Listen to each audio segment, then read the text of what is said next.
No. ¿Cómo andás, Miguel? Bien, ¿cómo están, queridos Sergio, Santi? ¿Cómo andan? Muy bien. Con muchas ganas de conversar, Yo como siempre. Yo también, hasta me puse una camisa azul como la que el tío usaba en campaña. Muy bien, te veo con una pinta. Pero no tenía una sola, el tío tenía varias, entonces siempre estaba con la camisa azul. Yo decía, pero doctor, ¿cómo hace? Me dice, no, la cambiar a cambio, dice, obviamente. Qué maravilla. Pero todas las fotos, todos los afiches, todo de Cámpora eran con camisa azul. Muy bien, muy bien. Y pensar, Miguel, que fueron solo 49 días, ¿no? De presidencia, sí. Lo que pasa es que la historia previa es muy importante. Sí, sí, pero me parece que no está mal recordar, Miguel, que fueron solo 49 días, ¿no? Desde el 25 de mayo al 13 de julio. Sí, 49 días, fueron 49 días, exactamente, hasta el 13 de julio, en que le hicieron presentar como que lo habían echado y como un golpe, lo que había sido una voluntad de Cámpora de siempre de dejarle la silla presidencial a Perón. Claro. Hay una frase muy buena de su sobrino, Mario Cámpora, que es rigurosamente exacta y que yo le he puesto en mi libro El presidente que no fue, que es: Cámpora dio todo a cambio de nada. Sí. Cámpora, fíjense qué diferencia con la política actual. No, sí. Cámpora dio todo, no recibió todo, dio todo a cambio de nada. Claro. Cuando después o antes era dar algo a cambio de todo. A diferencia de tantos políticos que dan algo a cambio de todo. ¿No? Claro. No, Cámpora fue muy generoso, muy generoso, muy generoso. Totalmente generoso. Hiciste alusión al antes de Cámpora, porque es cierto, antes de llegar a la presidencia tuvo una historia política muy rica, ¿no? Bueno, el tema es así, o sea, hay dos etapas muy definidas, digamos, yo diría, previas a su acceso a una presidencia vicaria, porque en la presidencia él fue presidente porque Perón no podía ser presidente porque los militares lo seguían vetando, ¿no es cierto? La NUCE, la dictadura militar que en ese momento presidía la NUCE, había puesto una cláusula restrictiva que decía que todos los que no hubieran regresado al país antes del 25 de agosto de 1973 no podían, 72, perdón, no podían presentarse a las elecciones del 73. Y bueno, Perón dijo, no, yo voy a volver cuando quiera. Y Cámpora organizó el retorno, muy bien, no el retorno, porque el retorno hubo un primer retorno de Perón fallido que lo organizó Jorge Antonio y fue un desastre. Lo organizaron Jorge Antonio y Bandor y fue un retorno terrible para Perón. Pero Cámpora organizó una operación que la juventud bautizó como Lucha y Vuelve. Y el protagonista central de esa operación fue la juventud. Porque los sindicatos, los dirigentes sindicales en general, la mayoría, no digo todos, pero la gran mayoría, lo que llamábamos la burocracia sindical, no se quiso jugar contra los milicos. Entonces, quien se jugó fue la juventud que tenía una capacidad de movilización gigantesca. Es decir, estamos hablando de que, por ejemplo, ya siendo Perón de regreso en el país en el 31 de agosto del 73, hubo una manifestación frente a la CGT en la que la burocracia sindical no logró mover ni 50.000 tipos y la juventud peronista movió 250.000. Esto para dar cifras comprobadas, comprobadas por alguien que no tenía, digamos, mucha simpatía por la juventud peronista, que era la Policía Federal Argentina. Entonces, bueno, y Cámpora, digo, las etapas son, primero, digamos, él es descubierto por un cazador de talentos de Perón, que recorría la provincia de Buenos Aires. Cuando Perón se lanza a las elecciones del 46, después de ser rescatado por el pueblo, después de haber estado preso, llevado a la Plaza de Mayo, haciendo todo lo que ya sabemos, el 17 de octubre de 1945, que es el momento triunfal, espectacular, digamos, en la carrera política de Perón. Perón decide presentarse a la elección del 24 de febrero de 1946. presidenciales, ya legalmente, o sea, sale de ser un oficial que había participado del GO, que había participado, digamos, de la revolución militar del año 43, ¿no es cierto?, del golpe de Estado de 1943, y se decide claramente a lanzarse como dirigente político. En su discurso del 17 de octubre de 1945, por cierto, dice: dejo para siempre esa institución en la que estuve toda mi vida y entregué tantos años de mi vida, desde que era cadete, qué sé yo, el ejército argentino, para simplemente acceder a lo que ustedes han querido que sea, un trabajador. Y de ahí que viene la denominación del primer trabajador, etcétera, etcétera. Bueno, Cámpora todavía no estaba con Perón en ese momento. Pero Perón tenía un personaje que yo menciono, del presidente que no fue, ahora no recuerdo el nombre, que recorría la provincia de Buenos Aires cazando talentos, es decir, haciendo casting, como dirían en el cine, ¿no es cierto? Es decir, para que, en vez de para una película, para lo que sería el movimiento peronista. Y en San Andrés de Giles preguntó por gente y le hablaron del dentista, y le dijeron que había un dentista, que tipo maravilloso, que no solo hablaba como un dentista, o sea, mucho, y qué sé yo, y cordialmente, y simpáticamente, y eso, sino que había hecho mucho por el Club Almafuerte, por el Club del Pueblo, que era un tipo muy buen vecino, muy, muy cordial, muy cálido, en fin, un hombre ejemplar en muchos aspectos, y entonces este hombre lo visitó, y lo enganchó, y se entusiasmó, y Cámpora se sumó.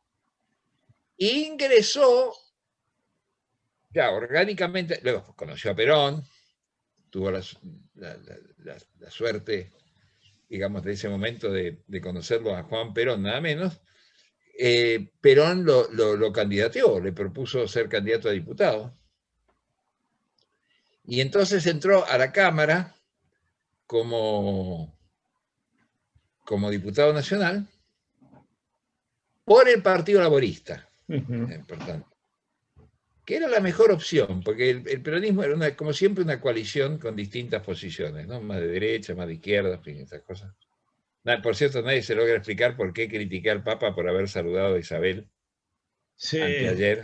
Es muy, muy bueno, Isabel Perón es una genocida. Isabel Perón no es una figura simpática ni digna de ser recordada, y yo lamento mucho si los jóvenes no conocen la historia, pero tienen que saber que el jefe de su custodia personal, que convivía con ella en Olivos, el comisario Rodolfo Almirón, fue el asesino del padre Carlos Mujica, mi gran amigo Carlitos Mujica, que durante muchos años, muchos infames, sobre todo muchos infames que hay en el periodismo, dijeron que los que lo habían asesinado habían sido los montoneros. Mentira.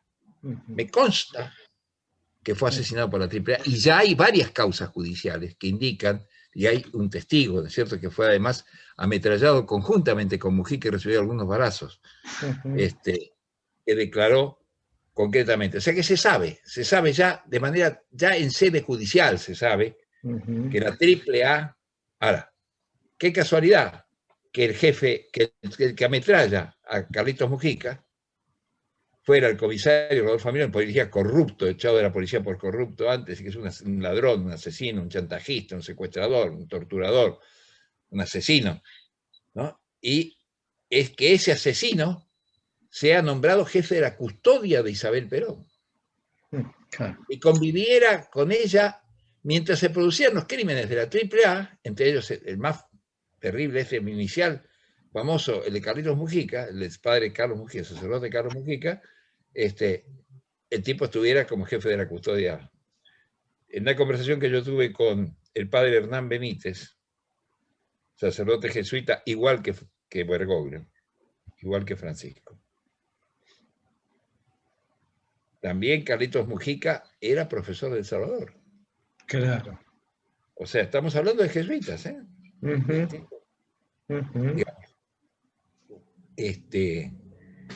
También, digamos, me dijo en una oportunidad que tuvimos una larguísima charla en su casa de Florida, esa casa donde le habían caído cuando el golpe del 56 para secuestrarlo y matarlo a los militares, porque había sido un tipo duro, el padre Benítez.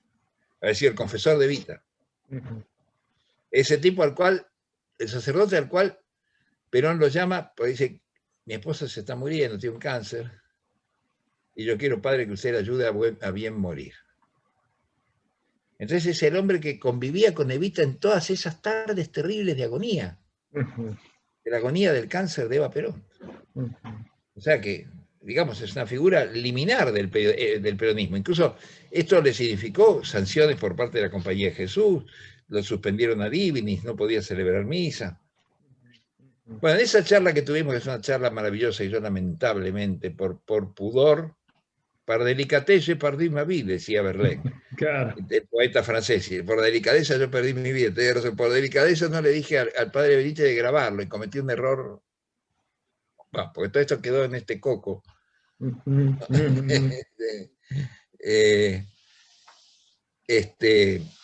Bueno, me dijo, Bonazo, ¿quién asesinó a nuestro amigo Carlitos Mujica?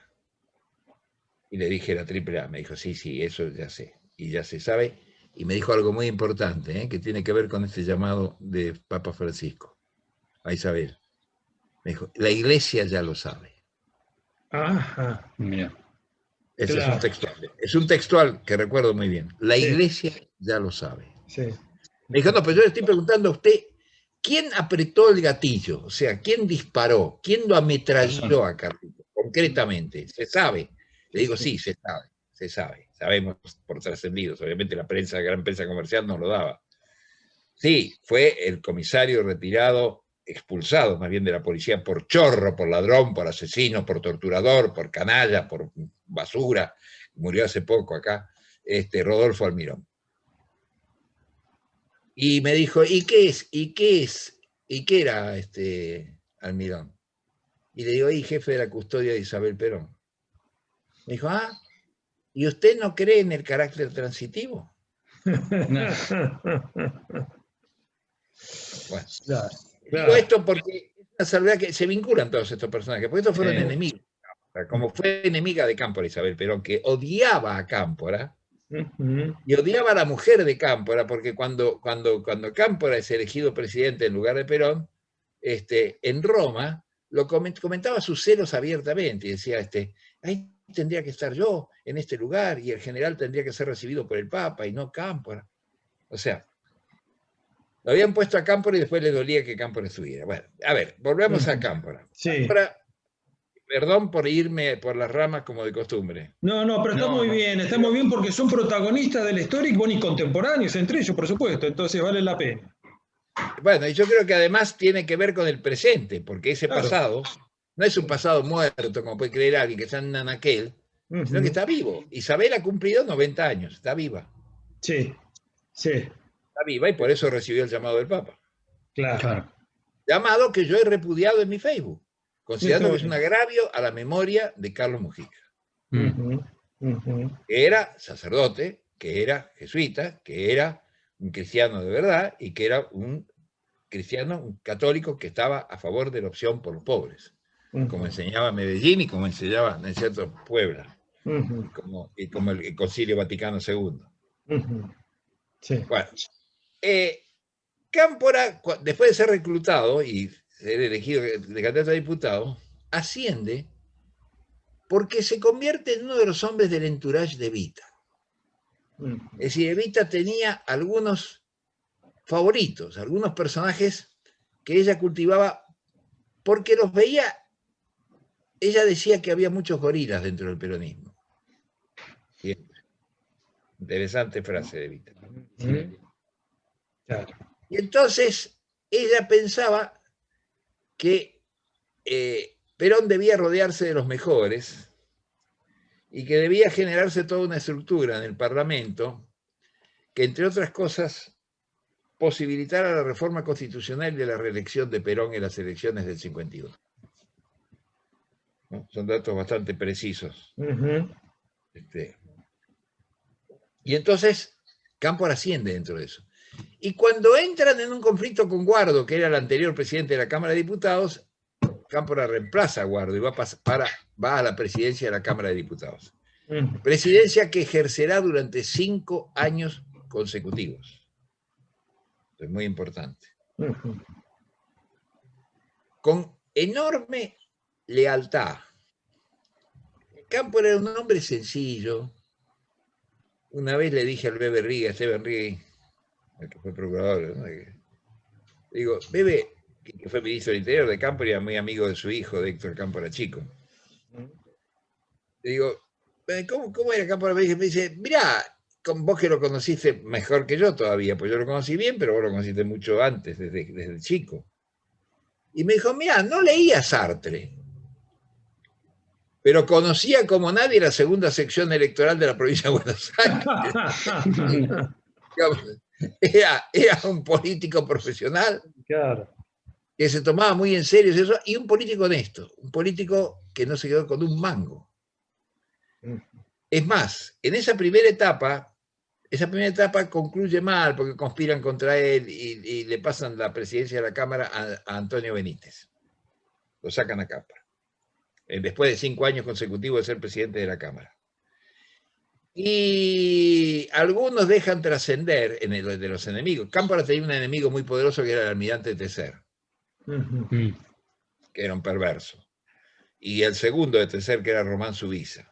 Gente que le hizo mucho daño al peronismo, porque hizo un peronismo sectario que empujó a los radicales a abrazarse con los militares y a conspirar contra el gobierno popular.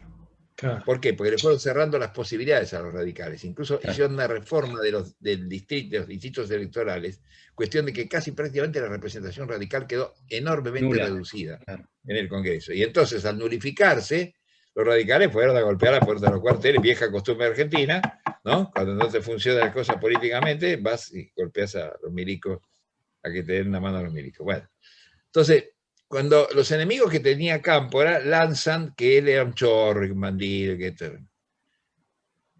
la verdad es que Cámpora termina con un patrimonio, termina después de ser 5 años seguidos presidente de la Cámara de Diputados de la Nación, con un patrimonio inferior al que tenía cuando entró. Increíble. Esto suena hoy en día también, ¿no? O sea, sí. Debe haber aumentado 78 veces su patrimonio, por ejemplo, digamos, ¿no?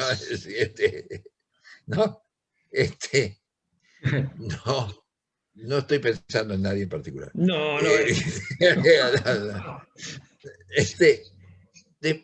El tipo, entonces, Cámpora lo va a ver a Perón. Y dice, señor, la prensa estaba totalmente controlada durante la época de Perón, digamos, o sea, ahí no hay más remedio que reconocer que había un control. Entonces Cámpora lo va a ver a Perón y dice, mire, están trascendiendo por la prensa, por otras cosas, que yo he cometido actos deshonestos y yo quiero salir. Pero no, Cámpora, le dice, pero no se preocupe, yo sé muy bien quién es usted, la gente lo conoce. No, general, discúlpeme. Yo no voy a permitir que mi honor esté en los dientes de los perros. Textual. Voy a permitir que mi honor esté en el... Yo le ruego a usted, general, que usted interceda para que yo pueda publicar mi declaración de bienes completa y rigurosa y tal cual está legalizada. Y se hizo. O sea, para salir a parar las calumnias. Pero quedó marginado. Perón antes se veía con Cámpora una vez por semana, lo invitaba a la residencia, lo invitaba a comer. Un día llegó y el mayordomo le dijo, no, mire, el general no lo va a poder comer hoy con usted porque está muy ocupado. Es decir, de golpe esas cosas que se empezó a sentir la frialdad del poder. Bueno, lo mismo le ocurrió a Espejo en la CGT. Fue borrado de un plumazo de la CGT porque era el hombre de Evita en la CGT. Es decir, ¿qué ocurrió? Empezaron a caer en desgracia todos los hombres de Evita. Entre ellos Cámpora. Los elementos más reaccionarios, más derechistas del peronismo, comenzaron a golpear sobre aquellos que querían ir más a fondo y que querían un cambio social más profundo y que por eso se habían nucleado en torno a la figura de Eva Perón. Una pregunta, Miguel, ¿eso era en vida de Evita o fue después de la muerte? No, cuando muere Evita, muy buena pregunta, muy buena precisión cronológica. No, la muerte de Evita sella el destino de los que estaban en el entourage de Evita. Claro. Muerte de Evita, no, mientras Evita estaba viva, por ejemplo, hay una anécdota famosa con Hugo del Carril. que es que a Paul, el secretario de prensa y propaganda de Perón, lo odiaba a Hugo del Carril y le había negado celuloide para su película, nada menos que la película Las aguas bajan turbias, gran clásico, porque estaba basada en la novela de un escritor comunista. Alfredo Varela, claro. Exactamente, bien, ese Una Varela, gran novela. capo, muy bien, Sergio, eso. Has auxiliado a mis 80 años con tu memoria prodigiosa y juvenil. Bueno, decían que cómo iban a filmar la película de un comunista. Entonces, Hugo era muy amigo de Evita, del Carril, también de Cámpora. ¿Por qué Hugo del Carril era muy amigo de Evita? Porque cuando Hugo era una gran estrella y Evita no era nadie, y filmaban en Don Torcuato,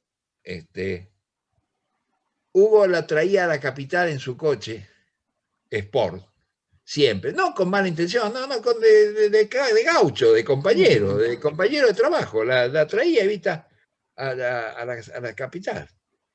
Y Evita no se olvidó nunca de que Hugo del Carril, que ya era Hugo del Carril, que ella era como el sucesor de Gardel, ¿no es cierto? Se había fijado en ella, pobre partiquina, del interior, ¿no? Y eso, Evita esas cosas las recordaba profundamente. Entonces lo llamó por teléfono, Hugo se fue a quejar, y Evita casó el teléfono y dijo a Paul, tiene 2 minutos para entregarle todo el celuloide del mundo que necesite Hugo del Carril para hacer su próxima película. No sé si he sido clara. Sí, señoras. Sí, señora, sí, ha sido muy clara. Bueno, perfecto. Ok, hasta luego. Perfecto. Esto me consta porque me lo contó Eduardo Borrás, conocido refugiado español, guionista de Las aguas bajan turbias. Claro, ajá. De primera mano. Digo, o sea, yo no hablo al cohete, como creen algunos tontitos. Sale de ahí a decir, no, bonazo, no. Ahora me dicen que soy gorila, porque dije que estaba, porque le critico a Isabel. Ahora criticar a Isabel es ser gorila. Bueno, lo siento mucho, pero la AAA existió y actuó con Perón en vida, no solo con Isabel. Claro. Vamos a ser exactos. No, el día que Argentina acepte la verdad histórica como verdad teologal, este país puede empezar a ser un país y no un territorio enloquecido y anómico. Claro. De pujas absurdas y de grietas y de enfrentamientos estériles y de estupideces. Es decir, el día que este país diga, bueno, mira, vamos a ver, ¿era cierto o no era cierto que López Rega era el jefe de la custodia de Isabel y del propio Perón? Perdón, Almirón. ¿Es cierto que el Bienestar Social era la cueva donde se manejaba la AAA, junto con la Policía Federal, ¿no es cierto?, con el comisario Villar? Sí, era cierto. ¿Eso ocurrió en vida de Perón? Sí. ¿Fue propiciado por el propio Perón? Sí, lamentablemente sí. Esto implica que Perón no hiciera reformas en su primer gobierno que fueran trascendentales, importantes, que hicieron que la clase trabajadora argentina, ¿no es cierto?, tuviera un papel protagónico, que la mujer tuviera un papel protagónico incluso a través del voto femenino y todo lo demás. No, las dos cosas son ciertas. Exacto. Las dos cosas son ciertas.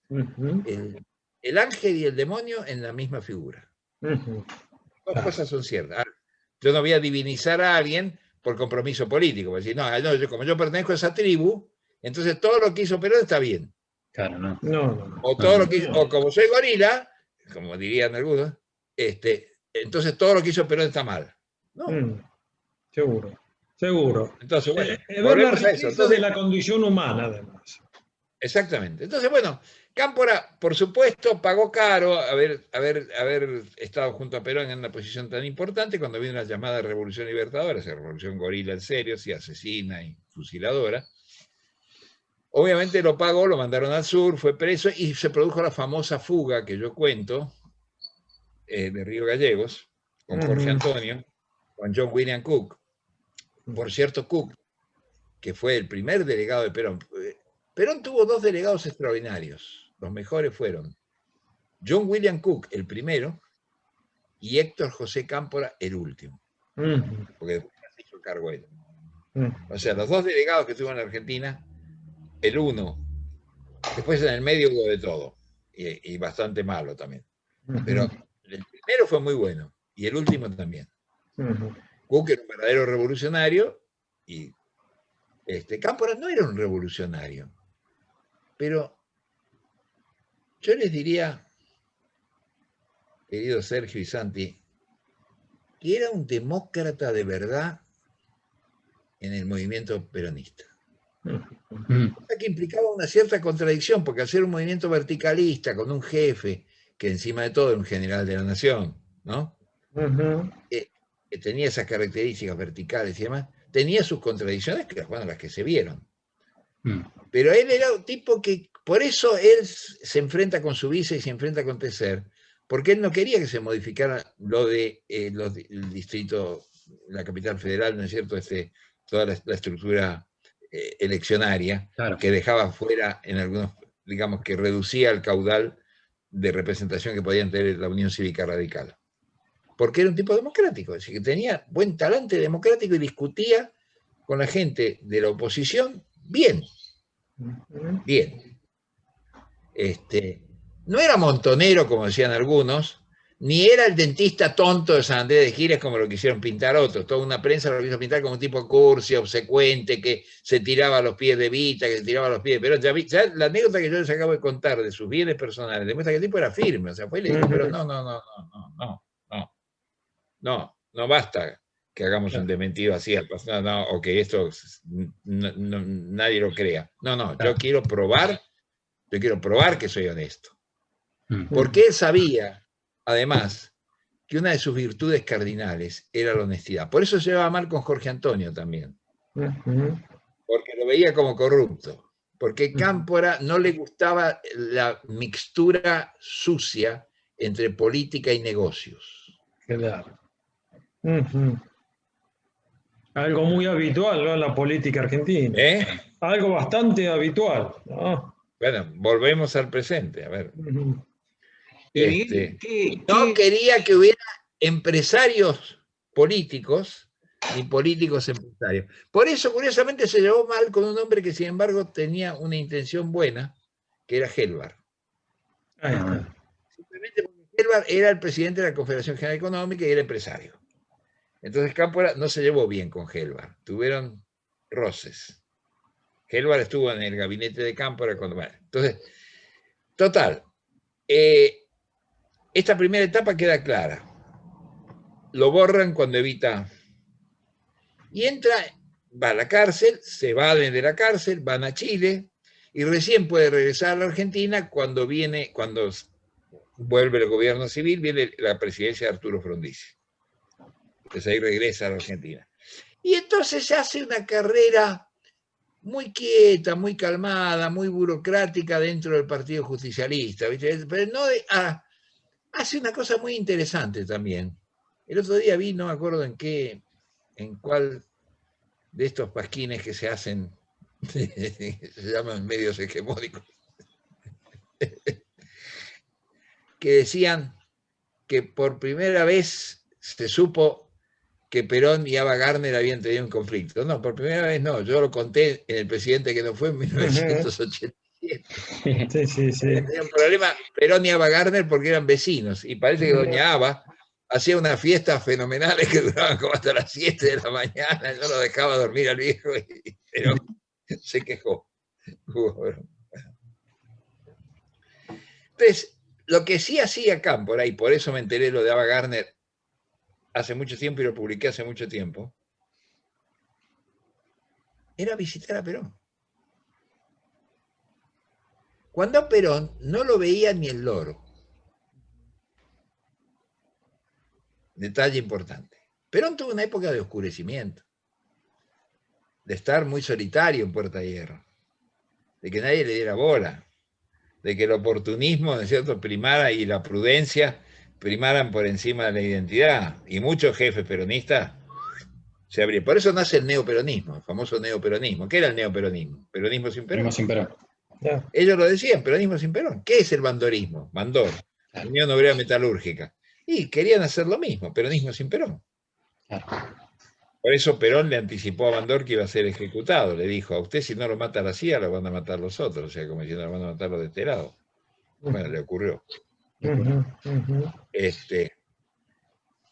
Entonces, Cámpora siguió siendo un peronista de Perón. Y a Cámpora le llenaba de orgullo y de alegría y lo reconfortaba el alma ser amigo de Perón. Para él su gran alegría era que el general lo recibiera, que caminaran por la quinta Puerta de Hierro con los perritos, todo ese ritual, esa cosa, ¿no? Él le encantaba, esta es la verdad.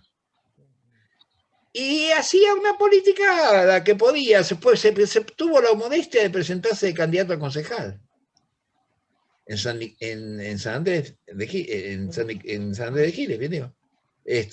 Presentarse, hizo una campaña, por cierto, muy ingeniosa, muy pintoresca, porque hizo hacer unos afiches que decían a Cámpora, se leía de lejos, diga no, ¿no? Como si fueran en contra de él. Pero en realidad es, en letra muy chiquita decía, a Cámpora no le diga que no. Cámpora para aconsejar. Bueno, estaba recluido en una política así medio provinciana. Y Perón, cuando los militares le compran, porque se lo compran directamente, ¿no es cierto?, para que traicione a Paladino, a Jorge Daniel Paladino, al buen mozote, pintón, delegado, ¿no es cierto?, ¿no?, que tenía, que era crítico de la guerrilla, crítico de Montoneros, no solo crítico, botón, buche, tipo de derecha agresiva. Cuando los milicos se lo compran, se lo ganan, y como diría el propio Perón, Paladino empezó siendo mi delegado ante los militares y terminó siendo el delegado de los militares ante mí. Perón Dixit. Y era verdad. Se consiguió que por esa vía él no regresaba más a Argentina, no tenía la menor posibilidad no ya de ser presidente, sino de no ser nada. Dijo, ¿a quién ponemos ahí? Entonces se acordó de Cámpora. Se acordó de Cámpora porque Cámpora seguía en una actividad no muy brillante, no muy descollante, pero buena y correcta y consecuente dentro del PJ en San Andrés de Giles, en la famosa segunda sección electoral de la provincia de Buenos Aires. Y seguía fiel, seguía leal, o sea, porque era su manera de ser. No por alcahuete, como lo que quisieron presentar a la prensa, la gran prensa regiminosa, sino porque era un hombre decente, era leal porque era un hombre decente. Entonces, pues yo tengo un recuerdo muy, bueno, a mí me hizo entrar en la historia, me hizo secretario de prensa de la campaña en la cual el peronismo volvió al gobierno, ni más ni menos. Digo, para algún taradito que me puso en el Facebook ahí, que un bonazo, un gorila como vos. Bueno, este gorila fue el jefe de prensa de la campaña del 11 de marzo de 1973, de lo cual estoy orgulloso y no reniego, por la cual el Movimiento Nacional Justicialista regresó al gobierno después de 18 años de proscripción y destierro. No sé si es claro. Sí. ¿Te parece? Lo vayan sabiendo algunos tontos que escriben lo que no debieran escribir porque son ignorantes. No conocen la historia. Ese es el problema. No perdamos el tiempo con ellos y sigamos sí con los que vale la pena, como es el caso del doctor Cámpora, ¿no? Bueno, entonces, no, es que el doctor Cámpora ya había tontos en aquella época también. Se le hicieron, le hicieron la vida imposible. Bueno, la cuestión es que entonces lo elige como delegado. Cuando lo elige como delegado, yo no lo conocía. Yo venía como muchos otros de aquella época, una generación de padres antiperonistas, ¿viste? De padres que era peronismo igual fascismo. Mis viejos eran socialistas, de izquierda. Mi mamá había peleado en la Guerra Civil Española. Es decir, yo mismo en mi primera juventud efectivamente había sido también, digamos, contrario al estalinismo, al peronismo, a toda forma autoritaria que me pareciera, ¿viste? Sí. Bueno, la cuestión es que lo conocí, me pareció muy prosopopédico. Cámpora era, ¿qué tal? ¿Cómo está mi querido y distinguido amigo? Tenía unas formas 18escas, o sea, parecía, lo veías casi como un cortesano con peluca, con Claro, zapatos claro. charolados, no. Pero un gran tipo, a pesar de esas formas, era un Ujú. gran tipo. Tenía siempre, por supuesto, la camisa, la corbata y el traje impecable, el traje príncipe de Gales, con su corbata de rayas azules y rojas y un pañuelo haciendo, cierto, ese pandán con la corbata.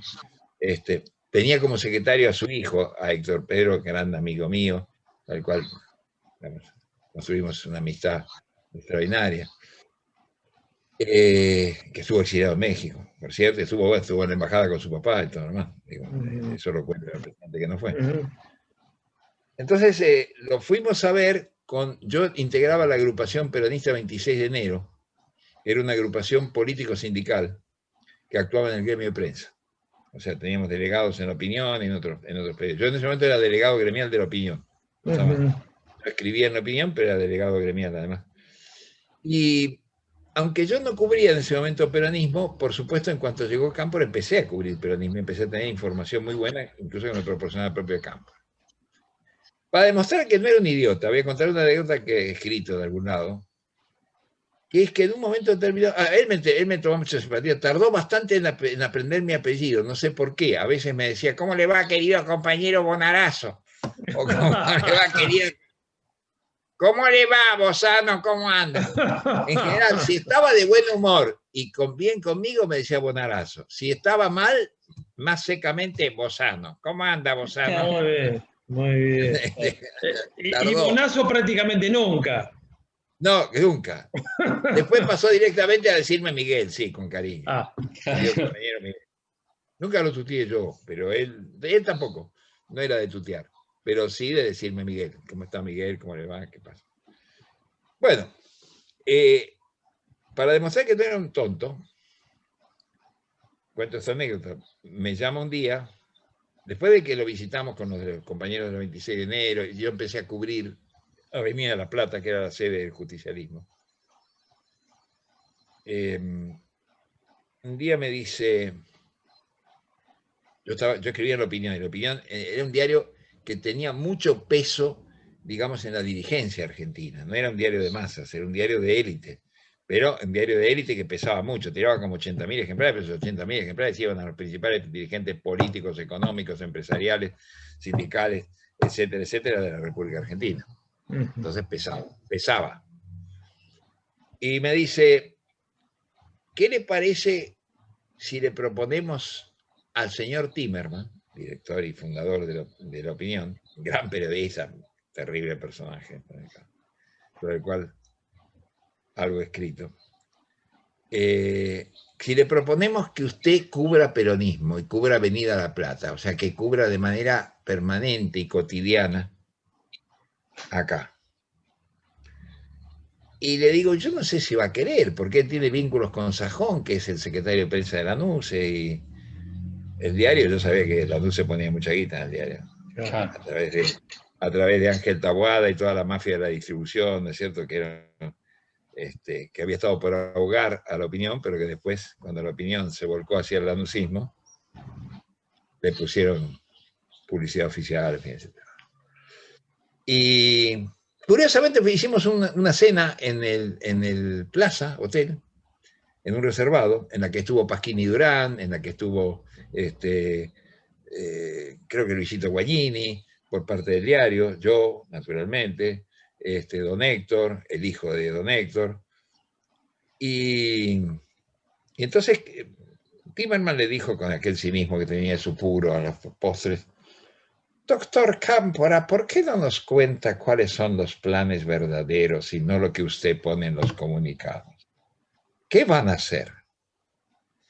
Parecía en ese momento que el poder, ¿no es cierto?, era intocable y que nadie lo podía cuestionar. Y menos alguien de San Andrés, un dentista de San Andrés de Giles, ¿no? Y sin embargo lo hizo. Sin embargo lo hizo. Por eso digo esto, porque esas son las síntesis que deberían quedar de este magnífico encuentro. Sin embargo lo hizo. Se enfrentó al poder que no se enfrentaban otros. al poder militar, que era a su vez el poder alcahuete del poder económico. ¿Está claro? Qué bien, Conceptos sí. un poco duros, pero por el trabajo que había militares honorables también que no eran alcahuetes, Sí. pero digo, esos en general los pasaron a retiro. Bueno, entonces, le digo, yo no sé, bueno, yo lo intento. Voy a ver a Timerman y le hago la propuesta. Y me dice, claro, ¿por qué no? Hagamos una cena en un reservado del Plaza con el doctor Campos. ¿Qué fue esa cena? Y lo que les contaba fue Guagnini, fueron todas más. Y ahí me le tiraba, perdón, no, ya habíamos llegado a que le plantea, Timerman le plantea que cuente la verdad. Y Cámpora le cuenta la verdad, le dice, mire, primero teníamos que reorganizar el tema de la afiliación, porque estábamos muy bajos y hemos llegado a 1 millón de afiliados, lo cual políticamente tiene un peso. Sí. Segundo, teníamos que reunificar y evitar los conflictos entre ramas. Teníamos una gran confrontación entre la rama juvenil y la rama sindical. Estoy tratando de conciliarlos. De ahí vamos a organizarnos, vamos a realizar un congreso, vamos a proclamar candidato al general Perón, lo vamos a traer de regreso al país para que pueda presentarse a las elecciones y vamos a ganar. Entonces Timerman le dijo, mira como diciendo, no nos tome por... Pero doctor, por favor, no nos diga lo que dicen todos los reportajes, queremos que esa es una comida confidencial de amigos, díganos la verdad. No viste la verdad. Y lo hizo. Lo cómico que lo hizo, lo trajo, pero bueno, todo lo que no habían logrado nosotros lo hizo, con gran terquedad. Hay otra anécdota, bueno, después vamos por partes. Entonces, ahí se combina. Mire, yo quisiera, le he propuesto al compañero Bonazo que él podría tener una información muy calificada para ustedes si él es el hombre que cubre Avenida La Plata. Y Jacobo, que no era Gil, dijo, bueno, vas a tener que ir a Avenida La Plata. Y yo, fantástico, encantado, porque combinaba militancia, contacto con Cámpora, mi profesión periodística, tener la mejor información sobre el peronismo del país. ¿No? Cerraba por todos lados. Así que, ahí, bien. Y bueno, entonces pasa el tiempo y se acercan las elecciones. Primero vuelve Perón, o sea, ni más ni menos. Se produce el primer retorno de Perón, que como sabemos, fue gracias a lucha y vuelve y a la participación dinámica y fundamental de la juventud. Juventud peronista que a su vez tenía un vínculo concreto para los que hablan de terrorismo, ahora para algunos personajes siniestros, ¿no es cierto? Que escriben mucho y les publican mucho. Personajes de los servicios, ¿no? De este país. Ahora, hoy en día. Ese movimiento masivo de la juventud peronista pudo juntar los 250.000 personas que les dije antes porque era un movimiento de masa, no de terroristas, no de un grupito de terroristas. ¿Por qué toda esa juventud respondía a la conducción de Montoneros? Política. Totalmente. No porque tuvieran una pistola en la cabeza, sino porque estaban de acuerdo. ¿Me explico? Entonces, digo esto porque estoy harto también del macartismo antimontonero, ¿no? O sea, Montoneros cometió muchos errores, por supuesto, algunos graves. Pero no implica que sí del papel protagónico de la juventud, Perón no regresaba al país el 17 de noviembre del 72. Y si Perón no regresaba el 17 de noviembre del 72 al país, Cámpora no hubiera sido presidente, el peronismo no hubiera regresado al gobierno después de 18 años de proscripción, y nada de lo que conocemos hubiera pasado, lo bueno y lo malo. Entonces, bueno, yo seguí en el diario y un día, en enero del 73, la recepcionista me dice, Miguel, te llama el doctor Cámpora. Yo pensé que era don Héctor. Hola, don Héctor. Me dice, no, le habla Mario Cámpora. Yo soy sobrino del doctor Cámpora, el sobrino del tío, para utilizar la expresión coloquial del tío. Tengo instrucciones del doctor Héctor Cámpora de verlo para hacerle un ofrecimiento. Yo dije, a la flauta. Bueno, fui a ver a su departamento de la calle Rodríguez Peña. Y Mario me dice, mire, el doctor Cámpora quisiera que usted, de manera rentada y oficial, se haga cargo de la Secretaría de Prensa del Frente Justicialista de Liberación, que lo lleva como candidato a presidente, ¿no es cierto?, el doctor Héctor Cámpora, y como candidato a vicepresidente el doctor Vicente Solano Lima. ¿Usted está de acuerdo? ¿Usted quiere? Digo, estoy de acuerdo con una condición, no quiero que sea rentado. Timerman me va a seguir pagando el sueldo. ¿Le va a interesar a Timerman? Te hago una apuesta. Timerman, entonces el Frente Justicialista se va a poder ahorrar mi sueldo. La picardía. Y lo pagó, Jacobo. Lo pagó. Pagó el sueldo. Bueno, fue la locura. A partir de ahí, te imaginas lo que. Ustedes no saben lo que fue la campaña del 73, esa campaña. Era una campaña.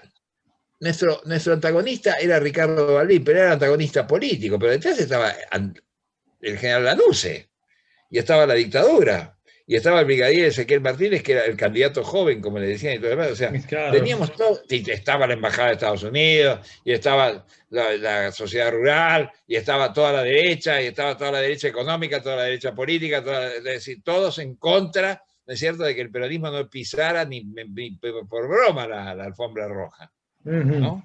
O sea, una campaña. Para colmo, yo me llevé a personajes alucinantes a la Secretaría de Prensa. Me llevé a Dardo Cabo. Fue el primer secuestrador de aviones del mundo. Claro. Secuestró el avión, que fue el avión con el cual, ¿no es cierto?, fueron a Malvinas a plantar la bandera en las Malvinas. Sí. Me lo llevé a alguien. Claro. Me lo llevé a alguien que ha cambiado mucho de opinión. Ricardito Roa. No me digas que estaba... En esa época era un joven peronista. De esa aventura. Sí, un joven peronista que en ese momento andaba medio sin camisa y todo, con el pecho al aire, transpirando en la Secretaría de Prensa. Hacía un calor espantoso en esa sede de Oro y Santa Fe, que era terrible, manejada por un barbián muy simpático y lumpen que se llamaba Zambucetti. Era un edificio de rentas terrible, una especie de conventillo, de cachivache, que tenían los conservadores populares y que lo pusieron como para el frente. Donde ocurrieron episodios que ya ves, Santi ya se ríe, porque se imagina toda la picaresca de todo lo que ocurrió ahí. Un duelo entre el correntino, que era el casero, que era correntino y usaba el cuchillo muy bien como correntino, y uno de los compañeros de la custodia que le quería meter directamente un cohetazo con la pistola, y yo en el medio, entre el cuchillo y el correntino. Una campaña de esas características, ¿no? Totalmente loca, totalmente, bueno, peronista. Peronista. La Biblia y el calefón, ¿no? Claro. Pero maravillosa al mismo tiempo. Nos querían negar. Me acuerdo que el pobre Cancagullo, que en paz descanse, había organizado con los muchachos de la JP una oficina de prensa en el tercer piso. La Secretaría de Prensa estaba en el segundo. En el primero estaba Tayana, que era un poco el representante político directo del tío y que se portó muy bien. El papá de Jorge Tayana claro. Padre, que se portó muy bien. Yo tuve una excelente relación con Jorge Tayana, no así con Alberto von Rusch, que era conservador popular y que era un poco el dueño de casa, ¿no? Porque era un conventillo de ellos. Y que un día hasta lo puteé.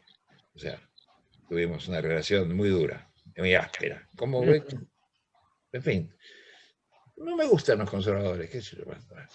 Bueno, entonces, sobre todo algunos conservadores.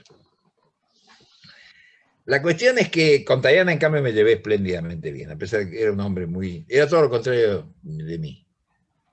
Moderado, cauto en el hablar, sereno, sin una clase de... ¿no? Distorsión, no levantaba el tono. Un gran tipo. Realmente tengo un recuerdo muy entrañable. Y Mario Cámpora, además, bueno, mi verdadero jefe era Mario Cámpora. El tío también, por supuesto, el tío también. Pero el tío no se metía en la minucia cotidiana. El que se metía en la minucia organizativa cotidiana era Mario. Y Mario, el tipo, era el de eminencia gris, siempre le gustó jugar de eminencia gris, siempre detrás, siempre. Y jugó bien, jugó muy bien, porque jugó con una posición muy intransigente. Me acuerdo que una vez que se habían hecho unas declaraciones políticas muy flojas, el propio Mario me dijo, llámalo a Héctor y decirle que no, que vas a hacer un comunicado distinto y después léeselo a ver qué le parece.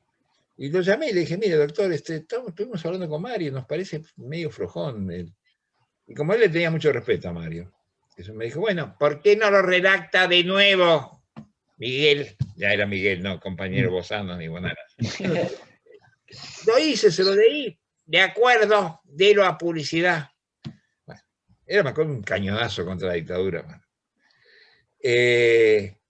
O sea que era valiente. Me acuerdo un día, una anécdota crucial fue, hubo una provocación y parecía que nos proscribían, parecía que estábamos al borde de la proscripción, al borde, al pelo de la... Por lo menos esa era la acción psicológica que intentaban hacer sobre nosotros. Con la complicidad de algunos conservadores populares, por cierto, que había infiltrados del gobierno. Dentro del peronismo también. Claro. Que le hacían del juego a los milicos. Entonces, nos querían dar la idea de que si avanzábamos mucho y nos poníamos muy pesados, venía el guadañazo. Y Cámpora, en una de esas habitaciones de ese gigantesco conventillo de Oro y Santa Fe, horrendo, de escaleras roñosas, en fin, bueno, ¿qué les voy a decir? Algo alucinante. Me dijo, mire, Miguel, usted lo va a ver cómo el general Lanusse me tiene que poner la banda presidencial y entregarme el bastón de mando presidencial. Eso va a ocurrir, inexorablemente. ¿Qué ocurrió? O sea, yo decir con eso que él tenía mucha conciencia política de que no nos podían proscribir, de que no tenían ya espacio político los militares, de que el deterioro de la dictadura no era una fanfarronada, era el cálculo de un político inteligente. Como diciéndome, al político inexperto que era yo, al cachorro de político, decir, no, quédese tranquilo, vamos a llegar. Llegamos. Después lo que pasó, bueno, tiene más que ver con la lucha interna del peronismo que con nosotros, pero bueno. Entonces, no sé, ¿voy bien? Acótenme, pregúntenme. Magnífico, pues toda una etapa de nuestra historia que es hermoso ventilar, ¿no? Recordar en sus detalles.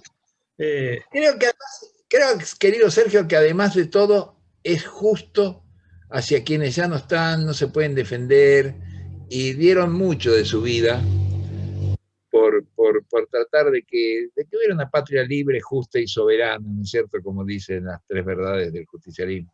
La verdad del justicialismo. Es decir, de que realmente lo hicieron de verdad, no mintiendo, no retóricamente, no de la boca para afuera, sino que lo hicieron de verdad. Claro. Bueno, la cuestión es que la campaña fue un éxito, no nos querían reconocer, pero ahí Balbín tuvo un gesto correcto. Yo me acuerdo, bueno, les dije, Gullo había hecho una oficina de prensa, se había hecho una conexión con los muchachos, habían hecho una conexión con Luz y Fuerza. Luz y Fuerza tenía computadoras importantes, grandes en aquella época, como eran las computadoras de aquel momento, no era una laptop como la que estamos hablando ahora, sino unos cachos de armario gigantescos. Y habíamos hecho un acuerdo con Interpress Service también para dar a conocer resultados parciales y toda una serie de cosas y eventuales denuncias por fraude electoral por parte de la dictadura. Si nos habíamos tratado de proteger de esa manera. Y por supuesto también con las movilizaciones y convocando a gente a que fuera a Oro y Santa Fe, como fueron multitudes, fueron reprimidas. Después los propios policías que reprimieron hacían la vera victoria, se abrazaban con los peronistas. Argentina. Hay cosas que no cambian. Hay cosas que, digamos, que llamaría el ser nacional. Bueno, entonces no querían reconocer el triunfo. Yo me acuerdo que yo reunía a los periodistas y yo les daba las cifras que nos íbamos recaudando nosotros. Me acuerdo que una vez, pocas veces que me tiró la bronca Cámpora fue porque no llegaban las cifras. no me tiró la bronca a mí directamente, pero dijo, vaya y dígale a la gente que me pasen los datos concretos, que amenacen. Se calentó muchísimo. Porque había una lentitud por ahí de los fiscales, ¿no es cierto?, de nuestros, de proporcionar la información necesaria para saber qué pasaba. Bueno, total, para resumir, la oficina de prensa montada por la juventud consideró que se habían conseguido un 52,4, algo así, por ciento de los votos, con lo cual se eliminaba la segunda vuelta, ¿no es cierto?, el balotaje. Claro. Entramos directamente. El gobierno no dijo nada, cero. El gobierno se demoró. En realidad, el triunfo del 11 de marzo no se anuncia el 11 de marzo, se anuncia el 12. Digo, se formaliza el 12. ¿Qué pasa en el interín, en esa madrugada? Que nosotros ya empezábamos a festejar. Me acuerdo que fui a una cervecería en Palermo, fue impresionante. Había un borracho que tenía un copón de cerveza de tamaño, así, y le daba de beber a todo el mundo, como si fuera un mate, ¿viste? O sea, todos tomamos de las babas de todo el mundo para brindar por el triunfo del Frente Justicialista. Y en ese interín se produjo un llamado de Ricardo Balbín a Héctor Cámpora. Balbín era muy casurro, era muy marrullero, muy politiquero y todo lo demás, pero ahí tuvo un gesto digno, elegante, digamos. Lo llamó a Cámpora y le dijo, parece ser, doctor, que el hombre de la democracia es usted. Como diciendo, reconocemos. ¿Por qué? Porque el Ministerio del Interior entonces dejó fluir las primeras cifras y dejó fluir que teníamos un 49,6 y que Balbín tenía algo así como un 21,3 o algo por el estilo. La diferencia era tan enorme que era imposible, absolutamente imposible, que pudieran alcanzarnos la segunda vuelta. Y por lo tanto, de hecho, la segunda vuelta se iba al diablo. Entonces, bueno, me acuerdo que todo esto se demoró, hubo represión, vinieron actores, vino Marilina Ross, vino bueno, en fin, gente conocida a apoyar. Yo tuve que subirme a un camión de Luz y Fuerza para arengar a la multitud y para pedirle a los sindicatos que por favor, y para pedir ambulancias para que se llevaran a los compañeros que habían sido heridos por la policía o que estaban gaseados. Bueno. Igual lo a repetir. Después los policías que gasearon, que reprimieron, que eran la goma, le hacían la vera victoria. Todos terminamos en el balcón cantando y gritando. Y yo decía, uy, esto se va a caer, esto se va a caer. Y yo no sé si pensaba en mi cabeza, ¿se va a caer el balcón o se va a caer este triunfo? Claro. Y tenía como una sospecha inconsciente de que la cosa era muy linda para ser cierta. Bueno, después vino la lucha interna, vino Ezeiza, ya saben. Es decir, antes de eso, el retorno definitivo de Perón. Cámpora lo va a ver, le va a ofrecer la banda presidencial, digamos, o sea, esto es conocido, aunque yo no sé. Santi, ¿qué tanto sabe tu generación que Cámpora le fue a ofrecer la banda presidencial en Madrid? No, eso muy poco te lo dicen eso. Eso es muy poca información sobre eso. Vos sos politizado y vos sabés, pero los muchachos de tu edad, ¿saben? No. Y muy poco porque no se lo dicen. No. Bueno. Y ofrecerle la... No es un dato menor. No es un dato menor, tal cual. No. Eso lo presentó como un gesto obsecuente Tomás Eloy Martínez, que en paz descanse, pero la verdad que también escribió cada cosa que... Era un gran escritor, pero... Sí. No estoy de acuerdo con lo que decía, digamos, no con cómo lo decía.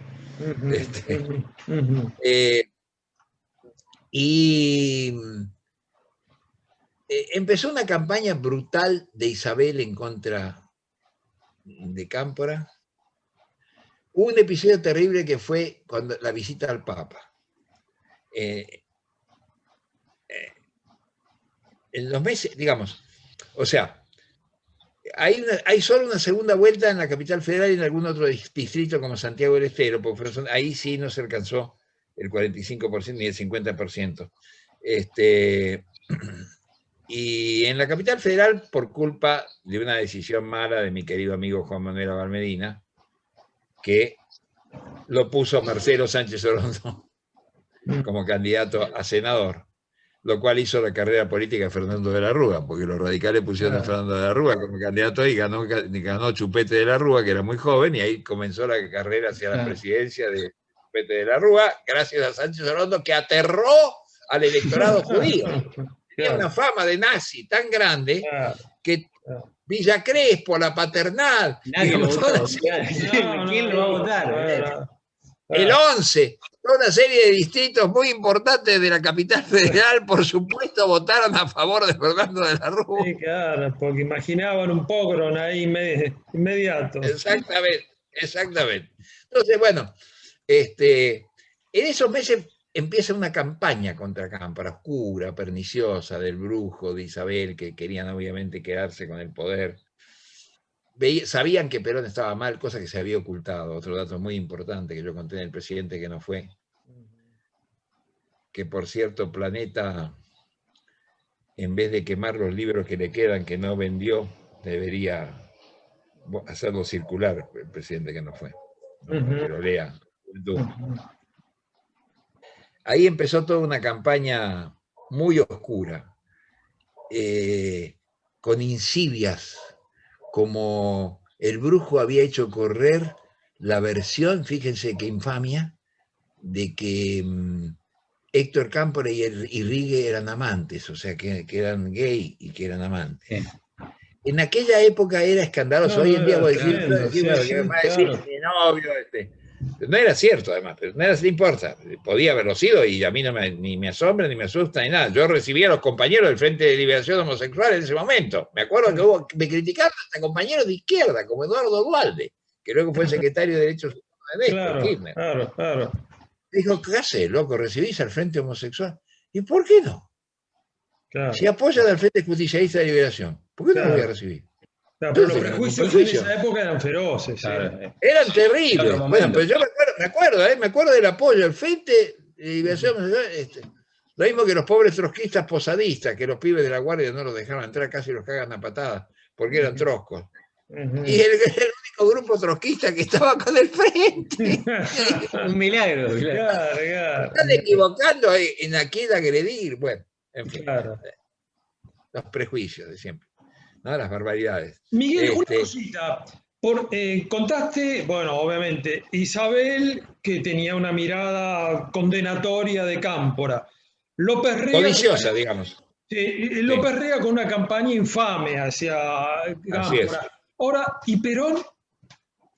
No, y Perón dejó hacer porque hay algo que le molestó mucho a Perón. Cuando van a Roma, en el periodo ese, entre el 11 de marzo y la Asunción del 25 de mayo pasan varias cosas claves, que demuestran también ya una mala voluntad de Perón hacia Cámpora, ¿no? La primera es que van a ver al Papa y el Papa protocolarmente comete el gravísimo error de recibir a Cámpora y a su esposa y no recibir a Perón y a la suya.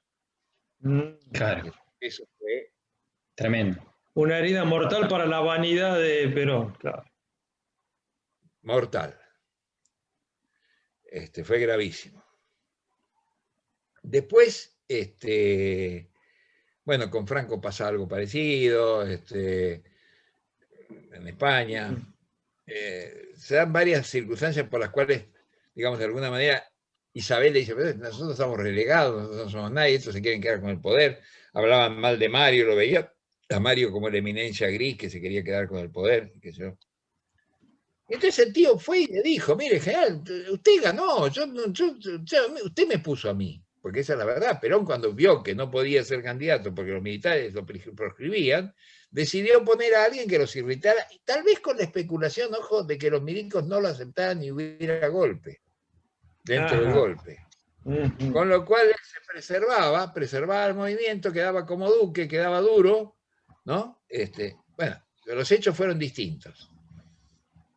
Entonces, ya se da toda esa situación fea, muy fea. Te da una anécdota que yo conté por primera vez y que no sé si ahora muchos que reivindican a Cámpora, curiosamente en esa imagen fantasmal de Cámpora, reconocerán, que es que Perón se ve con Gloria Videgain, hija del doctor Oscar Videgain, gobernador de la provincia de Buenos Aires, y hablando de un atentado que había cometido el ERP, no sé qué, en Buenos Aires, en ese momento, abril del 73, antes de la entrega del poder, dice, lo que hace falta en Argentina es un somatén. El somatén, o son de atención en catalán, somatén, era un invento de la dictadura de Miguel Primo de Rivera, la dictadura que precedió a la consagración de la Segunda República Española, ¿cierto? Y era la persecución de los activistas sociales, sindicales, políticos, de la izquierda y todo lo demás, por fuerzas parapoliciales y paramilitares. ¿Qué es eso sino el retrato hablado de la AAA? Claro. Yo lo puse. Sí, me acuerdo que Gloria Videgain se enojó muchísimo conmigo. Me dijo, ¿lo vas a poner en el libro? Digo, pero me lo dijiste. Y me dijo, pero yo te voy a desmentir. Y dije, yo te tengo grabada. Vos salís a desmentirme y salís en todas las radios. Yo le doy la cinta a todas las radios. No, pero con vos explicándome lo del somatén. No hay ningún problema. No, porque yo no soy Gil. Seré lo que quieran los que me odian y los que han intentado marginarme durante muchos años. Pero Gil no. O sea, mi oficio creo inmodestamente que lo conozco. Y me cubro. Por eso dije, ¿vos querés desmentirme? No, neta. Dale. Va a ser una gran publicidad para el libro. Sí, por supuesto. Claro. Musaré no me desmintió. Sí, cayó la boca. Bueno, entonces había toda una pelea interna muy seria. El otro episodio grave es que Mario Cámpora con su mujer Magdalena van a París a verlo a Perón para reiterarle que Cámpora tenía un deseo profundo de que el general estuviera presente el 25 de mayo cuando asumiera. ¿Cierto? Todo esto ocurrió antes del ofrecimiento de la banda, que es de junio del 73, digo, para ubicar cronológicamente a los espectadores. Entonces lo ve en un hotel, me acuerdo que estaba Luisito Guagnini por ahí dando vueltas y qué sé yo, Isabel hizo un comentario negativo sobre Luis Guagnini por la forma que iba vestido, que me parecía hippie, Isabel Perón. Y Mario le reiteró que Héctor Cámpora quería que estuviera presente el 25 de mayo y que estuviera con él en la Asunción. Y Perón, en el ascensor, ya cuando se despedían en la puerta del ascensor, le dijo, mire, dígale al doctor Cámpora que no se preocupe, que vaya al balcón el 25 de mayo y qué sé yo, y que festeje la presidencia y demás. Yo iré después y el balcón será mío. Bueno. ¿Queda claro? Claro.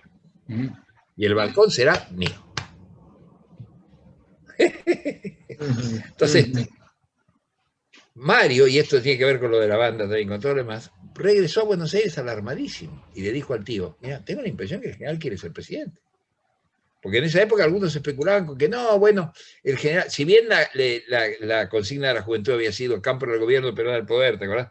Sí, ¿no? claro. De alguna manera, nadie pensaba que Perón, a los 78 años y deteriorado de salud y todo lo demás, iba a poder hacerse cargo, digamos, de la presidencia, sino que iba a ser como una figura consular, que iba a dirigir desde atrás, y iba a ser como el gran embajador ante el mundo, ¿no? Ante el tercer mundo, sobre todo en América Latina y todo lo demás, para apoyar al gobierno popular. Minga. Perón quería ser presidente de la República, ponerse la banda y ponerse el uniforme de teniente general de la nación. Quería morir como murió y como fue velado, con el uniformito de teniente general de la nación argentina. Esta es la verdad. Le guste o no le guste a quienes integran desde la derecha o desde la izquierda o desde la Cámpora o desde donde sea el movimiento nacional justicialista. Esta es la verdad. Y la obligación de un periodista que quiere hacer historia, que quiere escribir sobre la historia, es contar la verdad. Duela, no duela. Seguro. ¿No? Digo, esta ha sido mi decisión siempre. Yo voy a ocultar este dato. ¿Por qué voy a ocultar este dato? ¿Por qué voy a ocultar lo del Somatec? Bueno, la cuestión, Cámpora fue, le ofreció cosas, pero ni pelota, y se produjo el 20 de junio. El 20 de junio se sabía que iba a haber una provocación monstruosa. Cámpora me lo confesó muchos años después en México, que él quería hacerme secretario de prensa y difusión, pero que no pudo porque López Rega, al primer tipo que tachó de la lista fue a un servidor. No porque ese es marxista. Y yo tenía ganas de decir, marxista de los hermanos Marx. ¿Por qué? Mi única militancia política fue en la Juventud Peronista, es la verdad. No en el PJ, la gente se confunde. No en la JP, en el PJ no. Pero en la JP sí. Claro. Y bueno, cuando Cámpora, por eso, cuando le dice, el general, cuando le dice Mario, el general quiere ser presidente, la respuesta de Héctor Cámpora es: el general será lo que el general quiera. Porque el general es el dueño de este caudal electoral, no yo. Cámpora tenía muy claro, esto que quede muy claro, muy importante esto. Esa honestidad. Sí, mirá, sí. Muchísimos años después, me desvío rápidamente con esos desvíos. Vi a un médico en México que lo había atendido del cáncer a Cámpora, tal vez, y que le dijo, Cámpora, ya agonizante, ¿no?, en sus últimos momentos, dijo: mire, doctor, el dueño del poder político era Perón, no yo. Y yo tenía que legalizar esto, yo tenía que hacer que realmente la gente votara a quien quería votar, y la gente no me quería votar a mí, la gente quería votar a Juan Perón. Y yo hice lo que hice para que la gente votara a Juan Perón. Y es cierto. Y nadie se lo puede quitar. Bueno, pero se lo intentó quitar Juan Perón. Claro. Que firmó ese decreto infame por el cual admitía la renuncia como embajador en México, ¿no es cierto? Decreto que dicen que no tiene la firma de Perón porque es medio tembloroso, que algunos dicen que la hizo Agónica, otros dicen que la hizo López Rega, que no es cierto. Bueno, la cuestión es que lo echó de la embajada, ¿no? Porque después... Ahora, ¿cómo se produce la renuncia? Antes del 13 de julio, que es la renuncia de Cámpora, unos días antes, creo que el 4, si no me equivoco, hay una reunión en Gaspar Campos, que era donde estaba viviendo Perón. Perón no había querido ir a vivir a la Quinta de Olivos con Cámpora y todo lo demás, sino que cuando regresa al país, después de la masacre de Seiza, en la cual es masacrada la Juventud Peronista y acusada la Juventud Peronista por Perón de haber sido la promotora de la matanza. Claro. Como dirían los medios hegemónicos o algunos periodistas tipo Seferino Reato, hubo un enfrentamiento. No hubo ningún enfrentamiento, hubo una masacre, no un enfrentamiento. Una masacre de la columna sur de la Juventud Peronista que ingresaba al palco, ¿no es cierto? Y fue atacada desde dos lugares distintos. Fue atacada desde, y lo voy a decir respecto a alguien que es un enemigo político mío, y que yo, pero sin embargo, dijo la verdad en un libro, que es Seiza de Horacio Berbisky. Es cierto, yo tengo los mismos documentos que Horacio usó. Tengo los documentos de la Policía Federal sobre la masacre de Seiza. Y está demostrado, por parte de los informes técnicos de la Policía Federal, que hubo fuego cruzado de ellos mismos. Claro. En un lado tiraba el Comando de Organización, y en otro lado tiraba la CNU, de Rucci, siempre el levantado Rucci, de José Ignacio Rucci. No digo que esté bien el asesinato de Rucci, pero digo, Rucci no era ninguna tierna palomita, sino un fascista, que había mandado matar gente también, y que había, digamos, o sea, ojo al Cristo. Vamos a ser justos con la verdad. Y decir esas cosas que hacen que tanta gente me odie. Pero, está bien, tienen razón en odiarme. Seguiré hasta el final diciendo la verdad. Entonces, bueno, la masacre, se produce la masacre de Seiza, y se produce esta reunión post-masacre en la casa de Gaspar Campos, donde están todo el gabinete. Está Cámpora con Solano Lima, con Gelbar, ministro de Economía, con todos. Perón, Isabelita y el Brujo. Y el Brujo no sé qué torpeza dice, y Cámpora dice: estando el señor general aquí en el país, solo él puede dirigir el movimiento.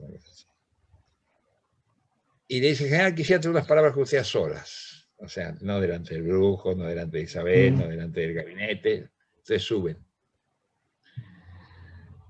Y se disculpe, el doctor Lima ya también fue con Perón unas horas. Y dijo, mire, general, yo he hecho todo lo que he hecho para que usted sea presidente. Usted ha sido reiteradamente proscrito, bueno, ya sabemos cómo es la historia. Yo no quiero seguir un día más en la presidencia de la República. Yo creo que el presidente tiene que ser usted. Yo haré lo que el pueblo quiera. Textual. Entonces, bajaron, le dieron la noticia a todos. Ahí López Rega se puso curiosamente bondadoso, lo abrazó a Cámpora, lo besó. Porque besó el queso, digamos, la posibilidad de llegar al queso rápidamente, ¿no?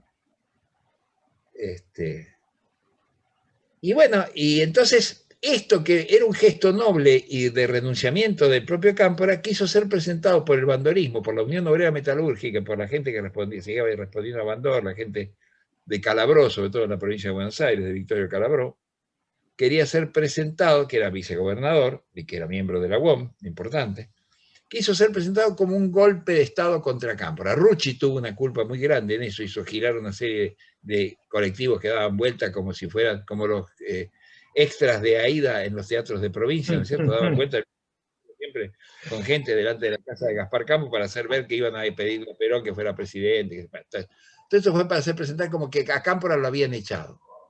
Es más, López Rega lo declaró públicamente, dijo, esta ida de Cámpora ha sido un trabajo que hicimos la señora y yo. Todo esto está en el presidente que no fue. Sí. Los archivos ocultos del peronismo, efectivamente, la correspondencia Perón-Cámpora, todo lo que di a conocer a partir de una investigación que me llevó más de 4 años, además de la participación directa en los episodios. Bueno, Tío quedó muy amargado de eso. Yo me acuerdo que hicimos una cena. Yo estaba peleado con Neustadt, la famosa pelea mía. Neustadt me había denunciado a la policía, en fin, cosas terroríficas. Claro. Yo había sido jefe de redacción de Extra y mi patrón me había denunciado a la policía, ¿te imaginas? Qué tiempos aquellos. Claro. Y bueno, me acuerdo que le hicimos una gran cena a Cámpora, donde vino y me dijo, yo le había prometido a usted que le iba a dar elementos en su momento oportuno para contestarle al señor Neustadt, y me los dio. Me dijo, él era el enlace entre Tecer y Suiza y la Alianza Libertadora Nacionalista que hacía actos terroristas, me dijo. Y él era el que les llevaba el dinero a Guillermo Patricio Kelly y a la gente de la Alianza Libertadora Nacionalista, el señor Neustadt personalmente. Muy pesado. Y empezó la carrerita de Neustadt. Eso me lo dijo Héctor Cabo. Entonces, bueno, esa noche fue maravillosa. Me acuerdo que Cámpora comió, bebió, estaba entusiasmado. Y él se fue ahí a la Embajada de México, donde habían hecho, Perón le había dado como premio Consuelo, ¿no es cierto?, decir, ir de embajador a México. Cuando Perón muere, bueno, poco antes de morir, hace ese decreto que les dije antes con letra borrosa, en la cual le acepta la renuncia a Héctor Cámpora como embajador. Es decir, sin ninguna palabra de consideración, sin señalar el sacrificio gigantesco que había hecho. Es una cosa vergonzosa. Lo echan como un perro. Como un perro. Perón echa a Cámpora como un perro, muchachos de la Cámpora, a ver si se avivan y leen historia en vez de perder el tiempo haciendo proselitismo barato. A ver si se avivan y leen la verdad histórica. Y la verdad histórica es esa. Lo echan como un perro. Al tipo que les había dado la presidencia de la República. Bueno, me caliento porque... Sí. Por un hombre bueno. Entonces, bueno, el tío presenta, le aceptan esa renuncia y viene a Buenos Aires cuando muere Perón. Cuando Perón ya estaba muy grave y muere. Viene a despedirse, todavía viene bien. y empiezan a rondar los Ford Falcon en torno a él. O sea, la AAA El brujo. estuvo por asesinar. Otro dato para anotar, la AAA, creada por José López Rega, Isabel Perón, Juan Perón, Rodolfo Almirón y demás, estuvo por asesinar al doctor Héctor José Cámpora en la República Argentina. Y no lo logró porque a tiempo logró irse Cámpora a México, ya no como embajador, sino como refugiado.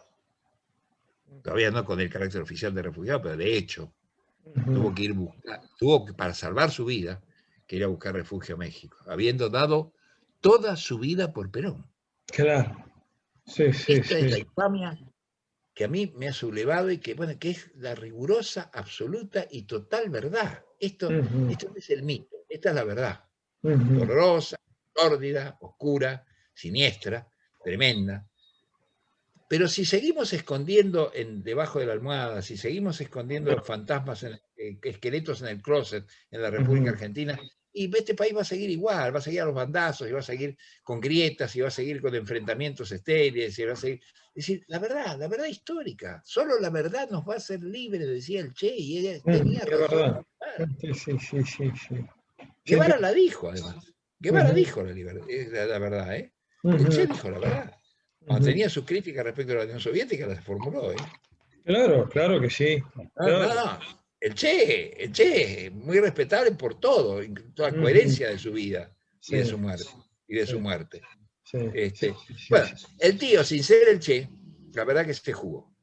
Y entonces, vino el tema del asilo, finalmente, bueno, él vuelve, lo convencen, Mario y otros lo convencen de que él podía hacer una carta de recambio de Isabel, porque iba a haber elecciones. No hay nada más terrible que saber que ese golpe trágico del 24 de marzo de 1976 se podía haber evitado con el solo expediente de esperar al año siguiente que había elecciones presidenciales. Claro. Sí, sí, sí. En las cuales alguien le dijo a Cámpora que él podía ir en un frente con Oscar Allende, llevándolo al Bisonte como candidato a vice. Mucha gente pequeña también me alejó de Cámpora en ese momento. Me acuerdo que en México tuvimos un encuentro. Él estuvo muy frío al comienzo conmigo, porque no sé qué le llevaron, porque continuamente llevan miércoles en los círculos áulicos. Entonces estuvo frío. Fue en la FELAP, en la Federación Latinoamericana de Periodistas. Pero yo empecé a contar chistes y cosas que yo, y él se mató de risa. Fue la última cosa que me apretó el hombro en México, así. O sea, se soltó, descartó la infamia, ¿no? Y porque yo sí había criticado algunas actitudes que él había tenido que me habían parecido blandas respecto a la dictadura, en fin. Pero que no eran sustanciales, porque además lo importante del papel histórico es lo que les acabo de contar de esa trayectoria y de cómo se gesta la presidencia de Juan Perón, finalmente, ¿no es cierto? Que desgraciadamente termina en la presidencia de Isabel Martínez de Perón por la decisión nefasta de Perón de dejar a semejante personaje en la presidencia de la República. Y esa la tomó Perón. A nadie me podrá negar. Che, bueno, eso está mintiendo con lo de Perón, con la AAA, eso no es cierto. Que yo, ahora, perdón. Falso. Es falso también que nombró a Isabelita como candidata a vicepresidente. No, fue el Congreso del Cervantes. Sí, el Congreso del Cervantes que lo manejaba. Pues que lo toman a uno por, perdón, voy a decir una mala palabra, por boludo, lo toman por boludo. Lo toman por boludo. No, basta de tomar por boludo en la historia, digamos la verdad. Digamos la verdad, aunque nos duela. Aunque nos duela, nos tiene que carcomer la verdad. A mí me parece muy mal, y por eso escribí lo que escribí, que Francisco la llame por teléfono a esa señora que es responsable del asesinato de 2.000 compañeros por la AAA, ¿no es cierto?, durante su interregno de gobierno que Seferino Reato y otros llaman gobierno constitucional. Constitucional mis narices. Y sobre todo porque, como te dijo el padre Hernán Benítez, la Iglesia ya sabía quién había sido. Así es, que él había mandado a asesinar a Carlitos Mujica. Claro que sí. Bueno, digo, esto, entonces, lo convencieron de venir, bueno, y pasó lo que pasó y se refugió en la embajada.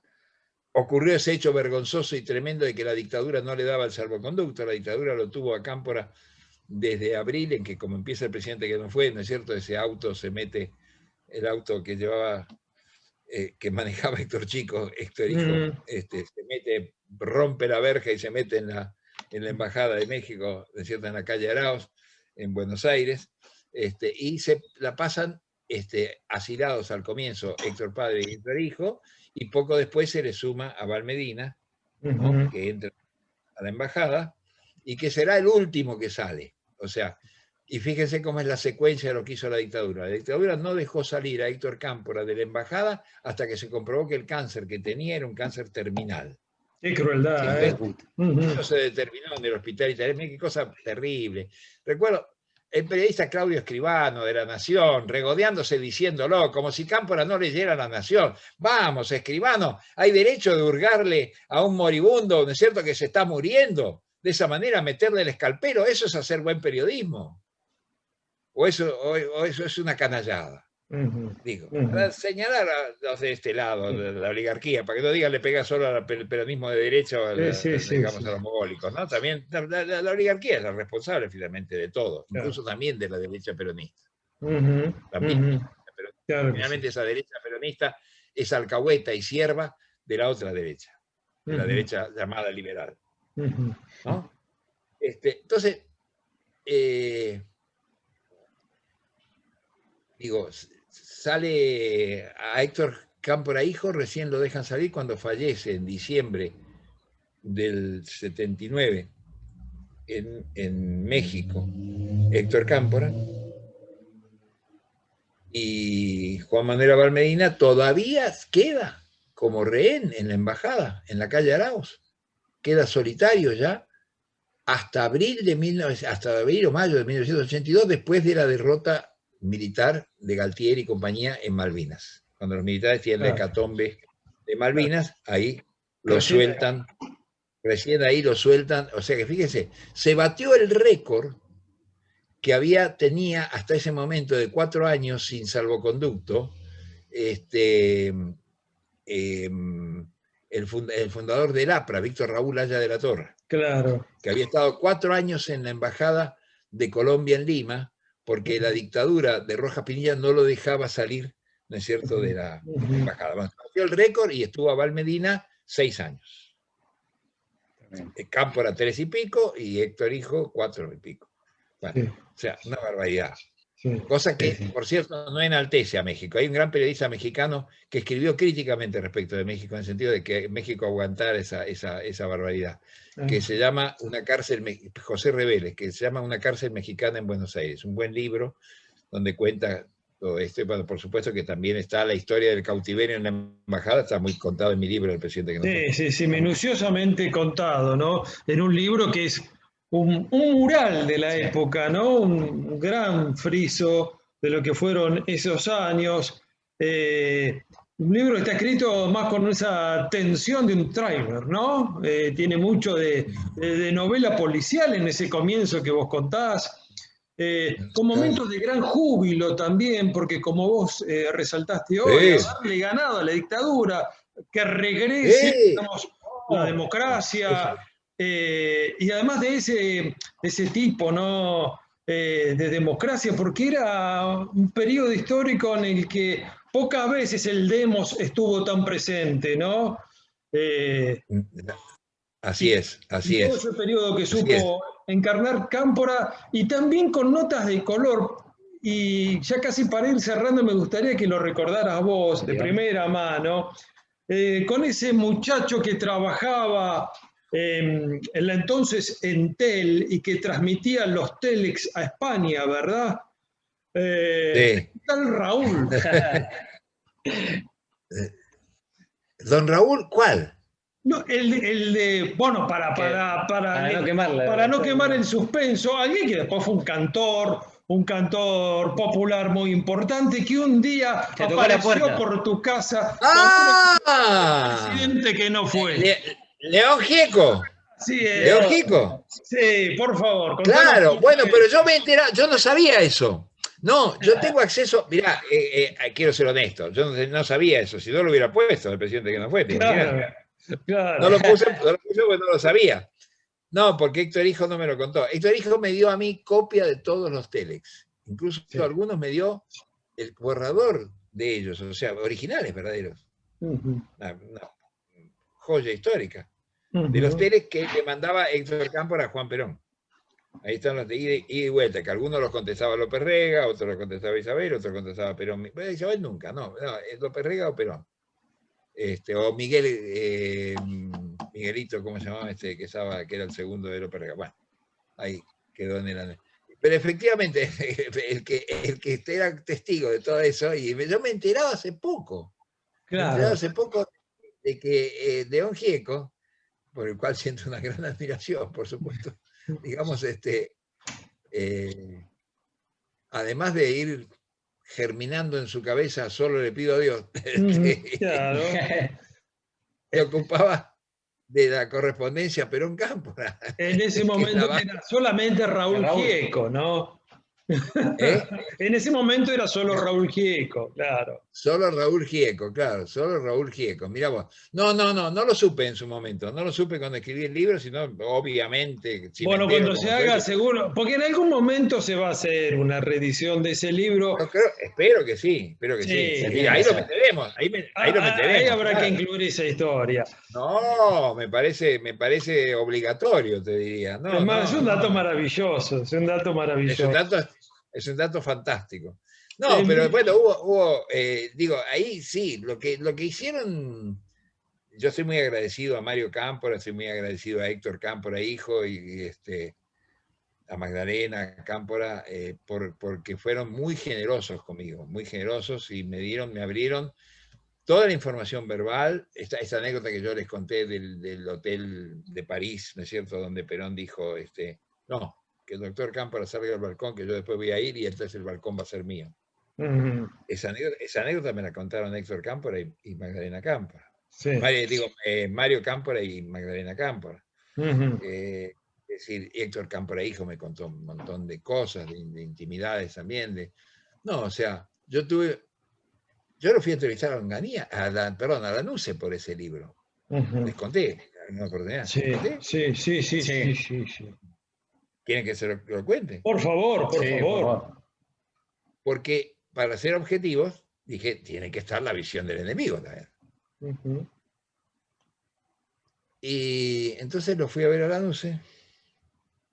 Llamó Planeta para pedir entrevistas, establecí una mediación ahí. Y yo le dije, general, yo quiero que usted sepa que yo fui el secretario de prensa de Héctor Cámpora. Y que fui el secretario de prensa del Partido Peronista Auténtico. Y que este partido está acusado de estar conducido por montoneros. Usted está en su casa, tiene todo el derecho de decirme que me vaya, si quiere, y no contestar nada. Pero yo le tengo que decir quién soy Miguel Bonazo. Entonces me dijo, prenda el grabador. El desafío, y tengo la cinta, ahí lo tengo grabado cercano. Por supuesto me mintió muchas cosas, dijo, Contreleu me intentó mentir y me dijo que la responsabilidad había sido del general de brigada que comandaba en ese momento la región, y que yo le dije, no, pero la responsabilidad de comando la tenía usted era el comandante en jefe y usted era el presidente de la República. Bueno. Me dijo, pero es que ellos intentaron fugar. Digo, discúlpeme. Yo fui muy amigo, además de compañero de María Antonia Berger, y tenía una cicatriz acá. ¿Sabe de qué era, general? Del tiro de gracia que le pegó en la celda el marino. Se cayó. O sea, es que se cayó. Claro. De golpe tirarle... No, en serio, esto es cierto, ¿eh? Y si se escucha la cinta en algún momento la vamos a escuchar. Sí. Si se escucha la cinta, se va a ver ese silencio. El silencio de la historia, ¿no? El silencio de los inocentes. Una cosa densa, ¿no? Como que en su conciencia, de alguna manera, no era Videla, no era tan miserable, no era tan canal. En medio de todo tenía cierta fibra, ¿no? hizo la masacre de Trelew, digo, no lo voy a defender. No, totalmente. Hubo desapariciones en su gobierno. Pero el tipo, primero fue el único de los 3 comandantes que se fue en coche, los otros 2 se fueron en helicóptero de la Rosada, el 20 de mayo del 73. Él se fue en auto. Le tiraron piedras, lo escupieron, les dijeron de todo. Y el tipo se bajó. Pero bueno, yo lo entrevisté y estoy contento de que esté la entrevista a Lanuse. Muy bien, sí, seguro, por supuesto. Seguro. Eso forma parte, ¿no es cierto?, de la complejidad y la completud, por decir un neologismo del libro. Es decir, están todos los que tienen que estar. También personajes terribles de la derecha peronista. En fin, qué sé yo, esto es... Ahora, bueno, por eso, digamos, en resumen, yo diría que Héctor Cámpora, si Héctor Cámpora hubiera seguido en la presidencia y Perón hubiera tenido... Perón, en primer lugar, ocultó un dato central que la Embajada de Estados Unidos conocía. Había tenido un infarto en España antes de la venida al país en 20 de junio. Grave. Que le había dado cuando le habían hecho una operación en la clínica del doctor Puigvert, que era su urólogo. Que era una operación que tenía que ver, era de pólipos, no comprometía, pero casualmente, no como consecuencia de la operación, pero casualmente le había dado un infarto en la clínica de Puigvert, de la cual lo sacó Puigvert. O sea que Perón vino ya con... Perón vino con una avanzada pericarditis senil que lo convertía en un condenado a muerte. Y no obstante eso, obsecuentemente, en el Teatro Cervantes, el Partido Justicialista en pleno lo nombró candidato, y no solo eso, sino que cometió la ignominia de ponerla como candidata a vicepresidente a su mujer, que era una bestia, y que posiblemente era de la CIA, como me dijo el juez Urien, padre del guardiamarina Julio César Urien, y uno de los creadores de la famosa logia Anael, a la cual perteneció López Rega. Me dijo, ¿usted cree que ese ballet que había en Panamá, por el cual Isabelita bailaba y lo conoce a Perón, era un ballet inocente y no tenía contactos con la CIA? En Panamá, Bonazo. López Rega e Isabelita se conocían ya desde Panamá. Y no en Argentina, como se ha inventado. Eso, Dixit, el doctor Urien, el ex juez. Yo no sé, y padre del famoso guardiamarina Julio César Urien, que claro que sí, sabemos quién levanta una... Bueno, compañero, un muy buen tipo. Claro, pero uno la escucha Isabelita, no ahora, sino, digamos, si tuvo algún mejor momento, en su mejor momento, y piensa, pero tampoco el umbral de exigencia de la CIA como para reclutar a alguien como ella. No, hay de todo, hay de todo. No, lo importante era la posibilidad de el acceso que ella podía tener. Sí, eso sí. Bueno, esto digo, es una tesis de Urien. Yo no me consta que sea así. Todo es posible. Digo lo que Urien dijo. Ahora, Urien tenía un dato muy importante. Él es el creador de la famosa logia Anael, a la que pertenecía López Rega. Claro que sí. Ni más ni menos. O sea que fue de alguna manera jefe político de López Rega. Sabía muy bien de quién estaba hablando, seguro. Creo que sabía muy bien de quién estaba hablando, exactamente. Digamos, eso me lo dijo el juez en su casa, el ex juez. Me dijo, mire, vamos, la cosa es así. Y ellos ya se conocían. No hay ninguna casualidad acá, sino causalidad. Muy bien.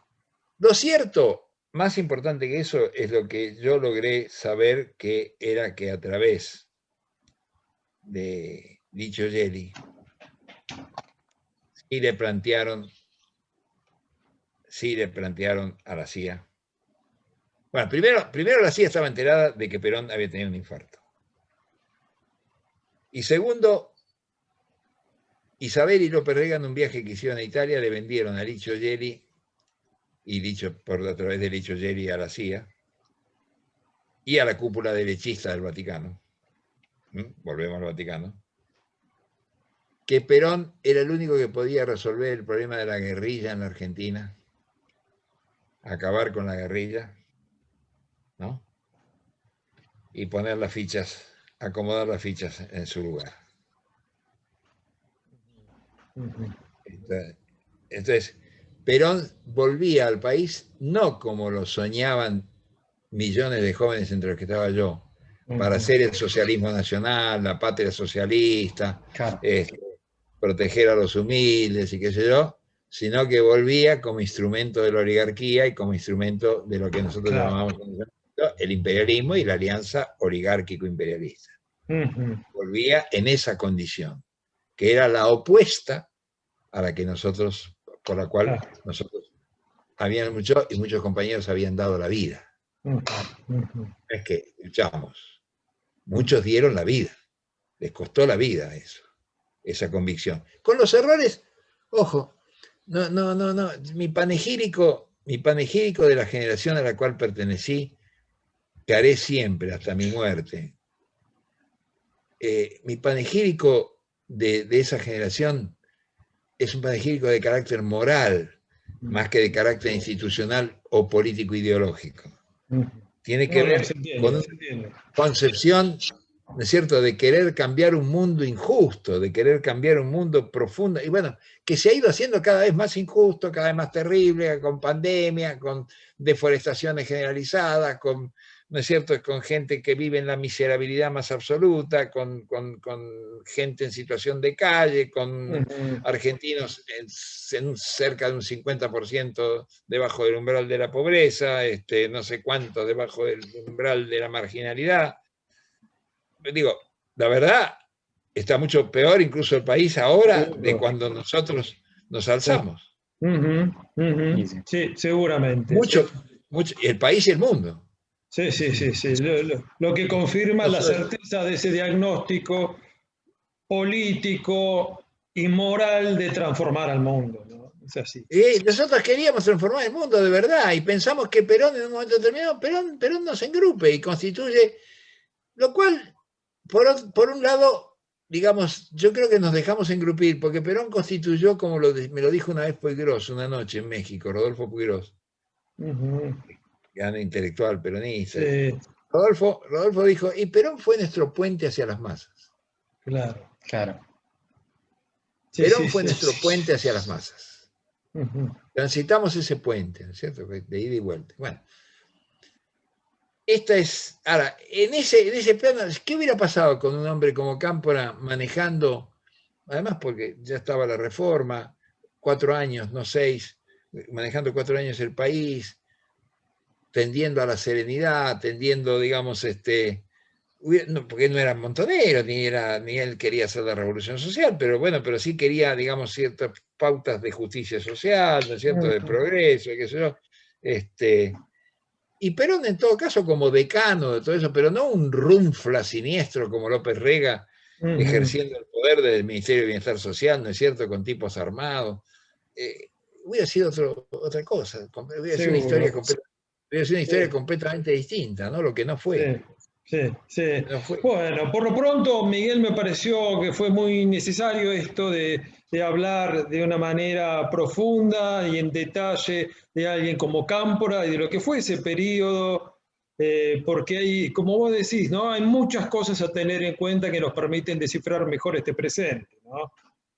Yo creo que sí, yo creo que es el valor de la historia. Siempre he pensado que ese es el valor de la historia, que nos enseña cómo manejar el presente y cómo también ayudar a construir de alguna manera un futuro mejor. Es decir, no solo partir desde este presente para construir un futuro mejor, para no incurrir en los errores graves del pasado, ¿no es cierto? Por eso vale la pena este ejercicio de memoria. Y como siempre, Miguel, disfrutamos enormemente estos encuentros. Sí, Miguel, es un lujo. ¿Sí? ¿De veras, Santi? ¿En serio? Me encanta. No soy un plomazo aburrido, no, viejo. Por favor. Viste que ni te interrumpimos por ese don bíblico de la narración que tenés, Miguel.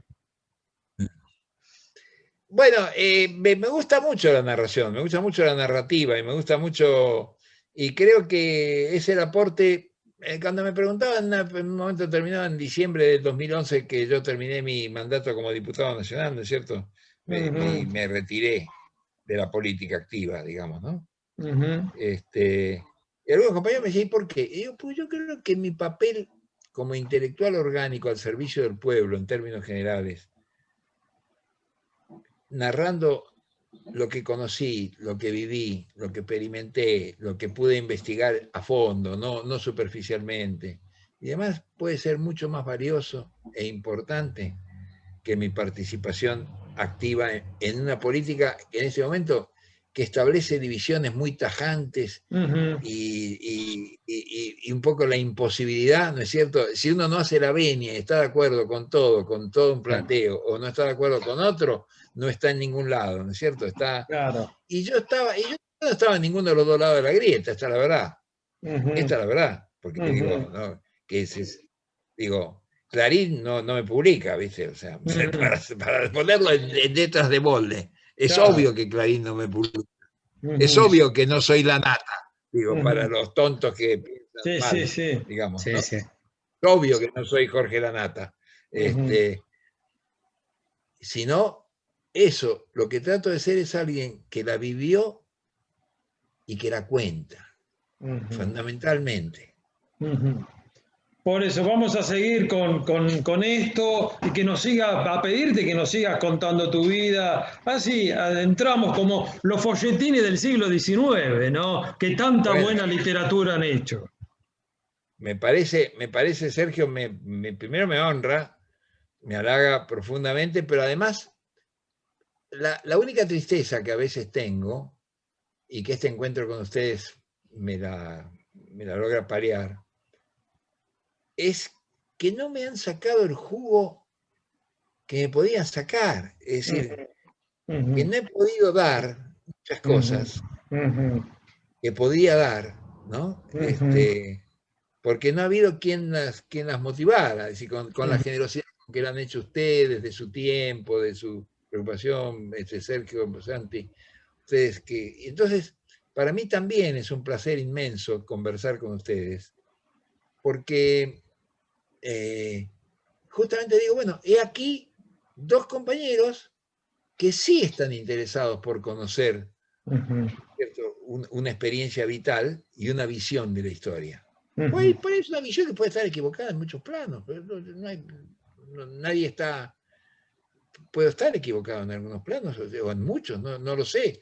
Lo que sí puedo garantizarles, y creo que eso ustedes lo saben y por eso tal vez aprecian un poco lo que les puedo decir, es que lo que digo lo digo de total buena fe. Totalmente. Sí. Una enorme honestidad intelectual que has sabido defender a lo largo de toda tu vida, querido Miguel, y por eso te valoramos tanto y por eso sabemos que esto es muy necesario hacer. Y mucha gente, estoy seguro, se va a sentir gratificada escuchándote, viéndote y leyéndote. Bueno, yo creo, yo me parece sensacional, digamos, sobre todo pienso, Sergio, en los muchachos, o sea, lo veo a Santi y bueno, es lógico, es la continuidad de uno. Veo a mi hijito, a Camilo, que tiene 6 años, veo el menor de mis 3 hijos, ¿no? Nosotros son 2 grandotes más grandes que Sergio. No que Santi, que Sergio. Sí, claro, que no es poco decir. Y digo, y yo a este pibe le tengo que dar toda una serie de elementos, ¿no? Los que puede. Mientras yo resista, mientras el cuero resista, mientras la carrocería siga andando y el motor más o menos siga andando, darle todo lo que pueda de mi experiencia vital, ¿no? Porque es la única forma de trascender que yo creo que uno tiene. Es decir. Claro que sí. Miguel, hasta muy pronto y un abrazo enorme para vos, para Oli y para Camilo, por supuesto. Bueno, lo mismo para todo el clan Marelli, para todos, uno por uno y una por una. Los quiero muchísimo, ya desde la época de tu viejo inolvidable, que quiero un recuerdo entrañable, lo lindo que era. Sí. Y vos sabés lo que él también te quería a vos. Mucho y me lo demostró con creces. Amigo, bueno, hasta muy pronto, querido. Hasta muy pronto y muchas gracias por esta comunicación que me hace mucho bien. A vos. Fuerte abrazo. Mucho. Chao, querido. Chao.